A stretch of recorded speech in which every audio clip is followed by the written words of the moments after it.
उन्होंने कहा कि उमर अयूब साहब, साहबजादा हामिद रजा साहब, सलमान अकरम राजा साहब और असद कैसर साहब, ये खुद में इस बातचीत में मैं और उमर अयूब साहब शामिल थे। हम ये नाम बोलते रहे, याद दिलाते रहे। बैरिस्टर गौहर नहीं है?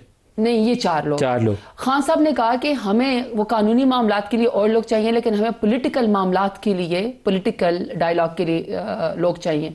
खान साहब ने कहा कि उमर, ऐसे ही मेरे सामने कहा, उमर तुम्हारे पास ये इख्तियार है कि तुम ये पॉलिटिकल डिसीजन करो, ये आपकी कमेटी है, आप जिसके साथ भी बात करना चाहे, जिस फोरम पे बात करना चाहे। तो मेरे सामने मैंने और उमर अयूब भाई ने कहा, समटाइम हम एक ऐसे डिसीजन में फंस जाते हैं जब हमने आपसे गो हेड लेना होता है या हमने रुकना होता है, लेकिन चूंकि हमें आपसे मिलने नहीं दिया जाता तो हम स्टक हो जाते हैं, हमें नहीं पता कि हमने क्या करना होता है।